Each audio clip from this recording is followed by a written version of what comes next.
Hello friends, तो कैसे हैं आप सब। आई होप आप लोग बहुत अच्छे होंगे। और मुझे किसी ने बीपीएससी एईडीओ के लिए बुक लिस्ट पूछा था।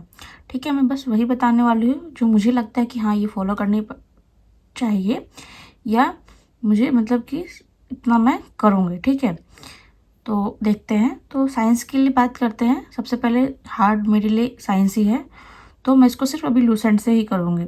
या मेरे पास एक और जो मैंने आपको अपनी बुक लिस्ट में दिखाया है, बीपीएससी की बुक लिस्ट में, कि एनसीईआरटी की जो मेरे पास मतलब बुक है ऑब्जेक्टिव वाली, मैं उसको भी एक बार रीड कर लूँगी या 2 बार रीड कर लूँगी ताकि मुझे वो याद हो जाए। और प्रैक्टिस के लिए मैं घटना चक्र और बीपीएससी का जो पीवाईक्यू है उसको लगाऊंगी। ठीक है, तो अगर आपके लिए पास बल्कि टाइम है तो पर ये है ज़रूरी है कि ये आपको बिल्कुल कंपलसरी करके जाना है बीपीएससी पीवाईक्यू बुक। ठीक है, अभी मैं इस वाले टॉपिक पे अच्छे से आगे बात करूँगी। इसके बाद हम हिस्ट्री की बात करते हैं। हिस्ट्री में यही है कि हिस्ट्री में आपको क्या करना है कि जैसे प्राचीन इतिहास उठाना है, तो जैसे गुप्त हो गया, सिंधु हो गया, मौर्य, मगध, बौद्ध, जैन, ये बहुत ज़्यादा इंपॉर्टेंट चैप्टर है। इसके बिल्कुल अच्छे से करना है आपको। जैसे कि मॉडर्न टॉपिक, ये तो बहुत अच्छे से आपको रीड होना चाहिए। इसमें जो भी क्वेश्चंस आते हैं, जैसे शिलालेख से संबंधित, अशोक से रिलेटेड, वो कब वर्ष उसने कहाँ की यात्रा की थी, ठीक है, इस तरह से। और मध्यकालीन में आप दिल्ली सल्तनत पढ़ सकते हैं, मुगल पढ़ सकते हैं। मुगल में जैसे कि आप जैसे उठा सकते हैं तो अकबर को आपको ज़्यादा ना टारगेट लेके चलना है, क्योंकि अकबर से क्वेश्चन ज़्यादा आते हैं। ठीक है, बलबन है दिल्ली सल्तनत में, खिलजी है, तुगलक, जैसे कि उसमें भी एमबीटी जो उन्होंने थोड़ी बहुत गलतियाँ की है, या जो उसका उस समय के अकॉर्डिंग टू ये था कि परिस्थिति ठीक नहीं थी, उसके विचार ठीक थे। ठीक है, तो आप उसको आप पढ़ेंगे तो आपको पता चलेगा कि मैं ऐसा क्यों कह रही हूँ। फिर आधुनिक तो आपको कुछ भी नहीं छोड़ना है, बहुत अच्छा मतलब कि इसको बहुत अच्छे से करना है, इसलिए मैं डबल स्टार किया है। तो अब मैं भी इसको ही लूसेंट से ही करूँगी। मतलब मोस्टली मैं सारे सब्जेक्ट को लूसेंट से करूँगी। और जो मेरे पास बुक मतलब मैंने नोट्स बना रखे हैं, ठीक है, घटना चक्र का, वो करूँगी मैं। और बीपीएससी का जो पीवाईक्यू बुक है जो मैं अपने फॉलो कर रही हूँ, उसको मैं करूँगी। ठीक है, तो इसी तरह अब सीए की बात करते हैं। सीए में वही है कि मैं आजकल यह है कि न्यूज़पेपर को बहुत अच्छे से फॉलो कर रही हूँ। अभी तो मेरा यही है कि मैं अपने के लिए करना ही है। और जैसे कि आप वीडियो की जो मंथली है, जैसे कि केजी सर भी पढ़ाते हैं, एक रिची डीके डॉट ये है यूट्यूब चैनल है, आप उसका भी देख सकते हैं। पर ये जो वीडियो है ना, आपको ये नहीं कि आप बैठ के पूरा 1 घंटा देख रहे हैं, ठीक है, या उसके नोट्स बना रहे हैं, इस तरह से नहीं करना है आपको। अब जैसे कि आप कुछ काम कर रहे हैं, ठीक है, जैसे कि आप ज़्यादातर मैंने नोटिस किया है कि जो मेरे व्यूअर्स हैं या जो मेरे देखते हैं, जैसे कि मैं एस्पिरेंट हूँ तो वो भी एक्सपेक्ट उसी तरह से है, तो वो ज़्यादातर लड़कियां हैं। तो जैसे कि आप घर का काम करते हैं तो करना ही पड़ता है, मोस्टली का यही है। 10% का होता है कि हाँ आप फ्री होते हैं हर चीज़ से, पर 90% से तो आपके पास रिस्पॉन्सिबिलिटी होती ही है। तो आप जैसे कि आप कुछ काम कर रहे हैं उस तरह से देख लिया, तो आप 2-3 बार उसी वीडियो को देखेंगे। जैसे कि दिसंबर मंथ का वीडियो है तो आप उसको 2-3 बार सुनेंगे, तो अपने आप मोस्टली उसमें से आपको देखना कि 60% लर्न हो चुका होगा। ठीक है, तो आपको ऐसे अपने समय को बचाना है। ठीक है, और प्रैक्टिस के लिए वही एडिटोरियल स्पीडी के पीछे हमारे क्वेश्चन दिए रहते हैं, आपको वो बहुत अच्छे से कर लेना है। और एडिटोरिया आप फॉलो कर सकते हैं या स्पीडी फॉलो कर सकते हैं। अभी मैं एडिटोरिया फॉलो कर रही हूँ, पर जैसे कि लास्ट टाइम में जो स्पीडी की मैगजीन आएगी, ठीक है, 3 मंथ बाद, तो उसके कुछ पेजेस जैसे आगे के होते हैं पर्यावरण से रिलेटेड, एक 4 पेज लगातार होता है, पर्यावरण, आर्थिक और रक्षा, कुछ ऐसे करके, मतलब कि उसमें मोस्ट इम्पॉर्टेंट मतलब हाईलाइट्स दिए रहते हैं, तो वो पढ़ूंगी मैं। और कुछ कुछ टॉपिक्स मैं उसमें से उठाऊंगी जो मैं आपको लास्ट में बताऊंगी, जैसे कि मैं करूँगी। अब बात करते हैं बिहार स्पेशल की। तो बिहार स्पेशल में जैसे एडिटोरियल की एक बुक आती है, उसका ऑब्जेक्टिव भी शायद आता है, मैंने कभी लगाया नहीं है सॉरी। और तो उस तरह से बीपीएससी पीवाईक्यू आपको बहुत ज़्यादा जरूरी है। मैंने आपको एक सब चीज़ में कॉमन क्या है, एक तो ये बीपीएससी पीवाईक्यू प्लस में लूसेंट, ठीक है, ये कॉमन है। अब आपका 80% जो मोस्टली यही, देखो अब आज तक तो पेपर एडीओ का हुआ नहीं है, ठीक है, तो सब यही बोल रहे हैं कि 80% से इससे कवर हो जाएगा। ठीक है, अब पॉलिटी के लिए आप क्या कर सकते हैं कि लूसेंट पढ़ लीजिए, ज्योग्राफी के लिए भी लूसेंट मैं यही पढ़ूंगी, और बीपीएससी का पीवाईक्यू लगाऊंगी। अभी ज़्यादा टाइम नहीं है, क्योंकि देखो पॉलिटी की तो घटना चक्र थोड़ी सी पतली है भी, पर ज्योग्राफी की जो घटना चक्र है बहुत ज़्यादा बल्कि है, बहुत ज़्यादा पेजेस हैं, जो करने में आपको पूरा टाइम चला जाएगा। और ज़रूरी नहीं कि आप इसको कर लेंगे तो आपको याद हो जाएगा, क्योंकि अपने फर्स्ट टाइम पढ़ेंगे तो बहुत दिक्कत होएगी, क्योंकि ये मतलब नहीं है कि आपने वो सबको पढ़ना है, उसको याद करना ज़्यादा बेटर है। याद करने से ज़्यादा फिर उसमें सही होना भी क्वेश्चन का ज़्यादा ज़रूरी है। तो इस तरह से मेरा यही सजेशन रहेगा। तो जीएस का मैंने आपको बता चुकी हूँ। और आगे अपन ये है कि ज्योग्राफी में आपको मैप का अपना बहुत अच्छे से कर लेना है, क्योंकि मैप बेस्ड क्वेश्चन पूछे जाते हैं, ठीक है। और रीजनिंग और एप्टीट्यूड के लिए आपको मैं ये सजेशन दूंगी कि मैंने एक वीडियो बिल्कुल बहुत डिटेल से बना रखी है, उसको मैं लिंक इसका जो है डिस्क्रिप्शन में डाल दूंगी।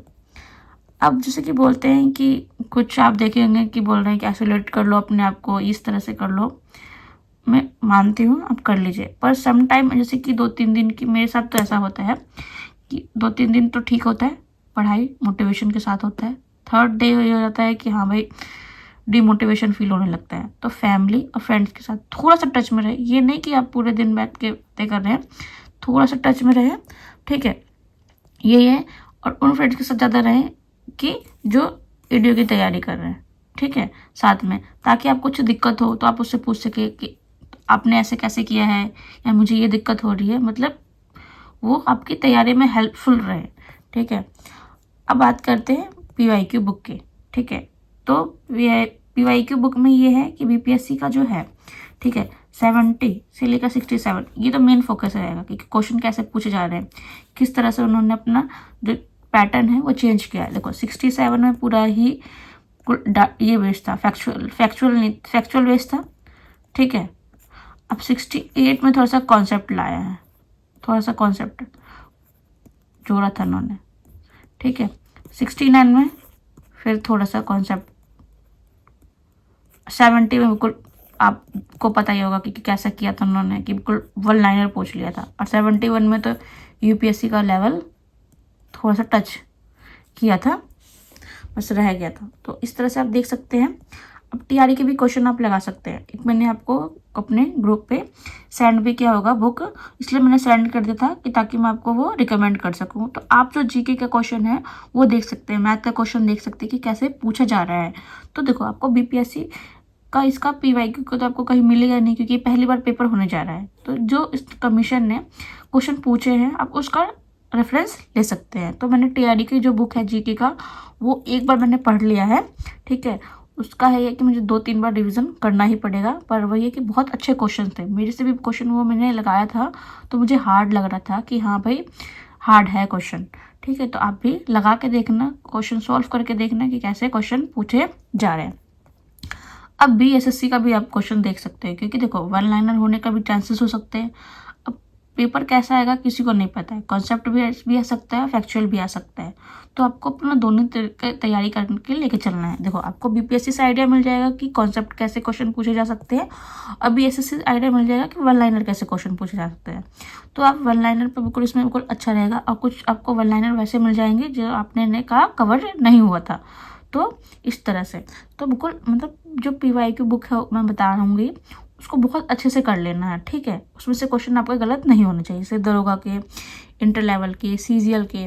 अभी जैसे ये क्वेश्चन बीपीएससी से पहले भी एएसओ का करवाया है, डीएसओ का करवाया है, मोटर व्हीकल का भी हुआ है, एलडीसी का पेपर हुआ है, लैब असिस्टेंट का पेपर हुआ है, एक सिस्टम एनालिटिक्स का भी पेपर हुआ है। मैंने ऐसी कुछ आपको 12 या 13 पेपर का भी मैंने बताया था आपको, वीडियो भी इससे रिलेटेड कुछ था, मैंने कि उस पर वीडियो डाली थी कि क्वेश्चन कैसे पूछा जाता है, कहाँ से किया जा रहा है, ठीक है। पिछले आप वीडियो में देख सकते हैं, या फिर मैं इसको लिंक डाल दूंगी डिस्क्रिप्शन में। अब ये बुक लिस्ट है, ठीक है। मैं ज़्यादातर अगर समअप करना चाहें बुक लिस्ट में तो सिर्फ लूसेंट है, बीपीएससी की पीवाईक्यू है, और घटना चक्र है, ठीक है। और प्रैक्टिस जो मैटर करता है आपके लिए, क्योंकि आपको प्रैक्टिस बहुत ज़्यादा करनी है, ठीक है। अब बात करते हैं अपने स्ट्रेटजी पे बात करते हैं, ठीक है। तो आपका क्या है कि आपको लर्न करना है, ठीक है।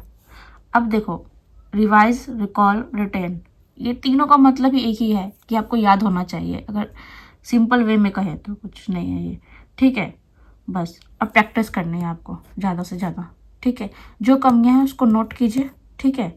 एक कॉपी बना लीजिए, मैंने आपको दिखाया होगा अपनी बुक लिस्ट में कि मैंने एक कॉपी बनाई थी, मतलब 3 कॉपी हो चुकी है मेरी, ठीक है।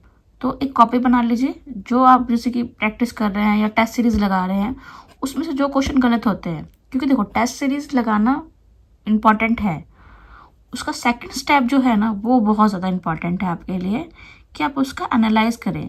जैसे कि आप टेस्ट दिया आपने, तो टेस्ट देने के बाद जब पता चले आपको कि कौन सा टॉपिक मेरा गलत हुआ हो रहा है, जैसे कि मुझे पता है कि मेरा बायोलॉजी चैप्टर जो है, बायोलॉजी मेरा बहुत वीक है, तो मैं लास्ट टाइम में बायोलॉजी बहुत अच्छे से पढ़ के जाती हूँ, ठीक है। अब जैसे कि हिस्ट्री में मेरा हिस्ट्री जो मॉडर्न हिस्ट्री है उसमें जो बुक्स एंड ऑथर वाला जो टॉपिक है वो बहुत ज़्यादा इंपॉर्टेंट है, पर उसमें मुझे थोड़ा सा कन्फ्यूजन हो जाता है, ठीक है। पर उसके लिए मैंने अलग से ऐसा पेज बना रखा है जिसमें मैंने उसको पूरा लिख रखा है, ठीक है। तो मैं उसको पढ़ के बिल्कुल जाती हूँ। तो इस तरह से आपको अपना पता होना चाहिए कि आपकी कमियाँ कहाँ हैं और आपके स्ट्रेंथ कहाँ है, ठीक है। आपको पूरा अपने बारे में पता होना चाहिए, ठीक है। अब टाइमर मैं यही बोलूँगी, आप मोस्टली देखते होंगे कि मैं स्टॉप वॉच का यूज़ करते हैं। आप पानी पी रहे तो तभी भी बंद कर दीजिए, ठीक है। या फिर बिल्कुल आप अपना टाइम को देखिए कि आप कहाँ बर्बाद कर रहे हैं अपना टाइम बीच में, ठीक है। तो वो आपको टाइम बहुत अच्छा रहेगा। वाइजली यूज़ कीजिए, करेक्ट वे में यूज़ कीजिए, टाइम बहुत ज़्यादा इंपॉर्टेंट है, ठीक है। हम बात करते हैं स्ट्रेटेजी में कि कैसे। मैं स्ट्रेटेजी कोई नहीं बताने वाली, जस्ट मैं इतना बताने वाली हूँ कि आप उसको कैसे कर सकते हैं। अप्रॉक्स 2.5 महीने या उससे ज़्यादा महीने में इतना ही लेके चल रही हूँ, क्योंकि देखो कुछ दिन आपके फेवर में रहते हैं, कुछ दिन आपके ये होते हैं कि अनकंडीशनल होते हैं, कि आपको वो टाइम निकालना ही पड़ता है। जैसे कि आपकी तबीयत ख़राब हो गई, आपके परिवार में ही किसी की तबीयत ख़राब हो गई, तो अब उनको थोड़ा सी देना पड़ता है। टाइम वेस्ट तो नहीं है, पर उसको आपकी मजबूरी हो जाती है कि आपको पढ़ाई उस दिन नहीं हो पाती है, तो उसको भी आप अपना एक जो होता है कि स्पेस लेके चलेंगे। जैसे कि स्टोरेज होता है ना, कि आपने कॉन्सेप्ट सुना होगा, ठीक है, कि हमारी जो इंडिया है सरकार है वो स्टोरेज कर लेके चलती है फूड ग्रेन्स का, ताकि अगर कुछ दिक्कत हो या आपदा आए तो उसको रख सके। तो उस तरह से अपना टाइम भी स्टोरेज लेके चलिए, आप अपनी एक्स्ट्रा पढ़ाई करके चले, ताकि कोई आपदा आए या कुछ भी हो तो आपकी पढ़ाई जो आपने पढ़ चुके हैं वो काम आए, उस तरह से, ठीक है। तो अब प्लान क्या कर सकते हैं आप, एक अप्रोच होती है, ठीक है, ये सब्जेक्ट में भी लगेगा और डे में भी लगेगा, दोनों यही अप्रोच। देखो बॉटम अप अप्रोच होती है, जैसे कि आपने नीति आयोग का सुना होगा, ठीक है, और नैनो स्केल। जब आपने मीन्स पढ़ा होगा तो जब नैनो टेक्नोलॉजी पढ़ते हैं तो उसमें 2 टेक्नोलॉजी होती है नैनो कण को बनाने के लिए, ठीक है। तो उसमें ही एक टेक्नोलॉजी होती है बॉटम टू अप, वो सस्ती होती है और अच्छी होती है, और आजकल वही यूज़ की जाती हैं, ठीक है। तो वही करना है आपको, पहले अपना डे बनाना है कि आप डे में कितना कर सकते हैं, कितने आवर पढ़ सकते हैं, कैसे डिवाइड कर सकते हैं, आपका कौन सा सब्जेक्ट वीक है, क्योंकि वो आपको पता है, ठीक है। फिर उसको ऊपर उठाएंगे, वीक पे लाएंगे, फिर वीक से फिर मंथ लाएंगे, फिर उसके अकॉर्डिंग टू अपना करेंगे। वही आपका अपनी सब्जेक्ट को भी ऐसे ही करना है, ठीक है। तो आपको पहले अपना देख लेना है कि क्या ज़रूरी है, फिर आपको देखना है कमज़ोर, क्योंकि अब बॉटम पे हम बात कर रहे हैं तो हम समाज के उस निम्न वर्ग की बात कर रहे हैं। तो उसी तरह से आप अपने उस जो सिलेबस है, उस सिलेबस का जो निम्न आपका लोअर सब्जेक्ट है जो कमज़ोर है, उसको आपको मजबूत बनाना है, उस तरह से लेके चलना है आपको, ठीक है। तो उस पर अभी ध्यान दीजिए। देखो अभी जो टाइम है, ये टाइम है कि अभी आपके मेंटल प्रेशर कम है, तो अभी जो हार्ड है वो आप थोड़ा सा अच्छे से समझ पाएंगे, उसको कवर कर पाएंगे। पर जैसे जैसे टाइम बीतेगा, अभी जैसे कि अभी 2.5 महीने या 3 महीने जो भी काउंट किया जा रहा है वो है, तो वो जैसे बढ़ेगा तो मेंटल जो स्ट्रेस होता है ना वो बहुत ज़्यादा बढ़ने लग जाता है। डर आने लगता है, मेरा होगा कि नहीं होगा, फैमिली का सोचने आ जाता है कि कैसे करूँगी आगे, इसी तरह से पढ़ते रह जाऊँगी क्या ज़िंदगी भर। तो उस तरह से अब प्लान आपने बना लिया, पर आपको उसको अप्लाई करना ज़रूरी है, क्योंकि देखो उसी तरह है कि सरकार है योजना बना लेती है, पर उसको जितना उस योजना वो तभी फेमस होती है, तभी वो लोगों में चर्चित होती है अगर उसको अच्छे से अप्लाई किया जाता है। तो उस तरह से आपने अपना प्लान तो अच्छा बना लिया है, पर उसको अप्लाई करना उससे ज़्यादा ज़रूरी है। तो कार्यक्रम से क्रियान्वयन करना है आपको। मैं भी एक लाइन दिखाऊंगी जो हमारे मुख्यमंत्री नीतीश कुमार ने बोला है, वही लाइन हम पे अब इम्प्लीमेंट होती है, ठीक है। कि उसका कार्यक्रम जो है, उसको आपने जो कार्यक्रम है, जो प्लान है, ठीक है, उसको बना लिया है, अब उसका आपको अच्छे से क्रियान्वयन करना है। अब क्रियान्वयन चलो हमने कर भी लिया, ठीक है, पर ये ज़रूरी है कि उस पर कोई निगरानी हो, उसका चेकिंग भी होना चाहिए, ठीक है। अगर हम चेकिंग करते वक्त कुछ लूप पाया जाता है, कुछ गलतियाँ पाई जाती हैं, तो उसमें सुधार कर लीजिए, उसके अकॉर्डिंग टू अपना टाइम को चेंज कर लीजिए, प्लान को चेंज कर लीजिए, ठीक है। तो इस तरह से अब ये बात हो गई एक सेकेंड पे, हाँ कुछ टॉपिक्स मैं बताना भूल गई थी। ठीक है, तो जनगणना वाला टॉपिक बहुत ज़्यादा इंपॉर्टेंट है, क्वेश्चन बहुत आते हैं। बजट, इकोनॉमिक सर्वे, ये बेसिक से है, ये बस ये है कि सबको पता रहता है। ठीक है, ये 3 टॉपिक। अब से ये लाइन है, देखते हैं जो मैं आपको बोल रही थी, जो नीतीश कुमार जी ने, हमारे सीएम हैं, उन्होंने बोला था 7 निश्चय के बारे में। तो 7 निश्चय, एक जैसे कि इस लाइन को अच्छे से पढ़ लेते हैं।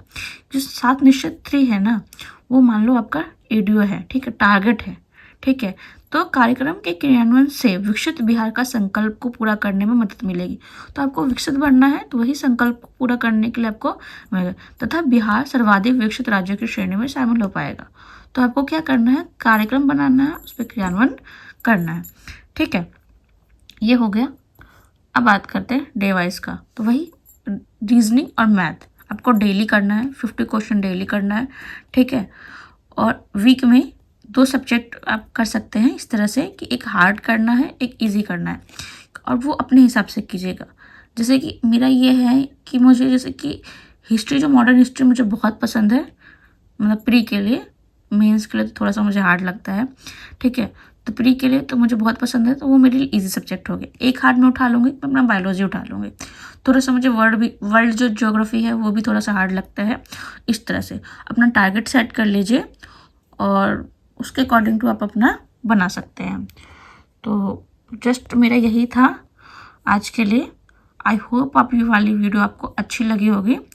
तो अगर इसके रिगार्डिंग कुछ भी आपको कोई क्वेरी हो या कुछ भी पूछना हो, तो इसके मतलब कमेंट में पूछ सकते हैं, मैं उसका रिप्लाई देने की कोशिश करूँगी। तो आज के लिए इतना ही, थैंक यू।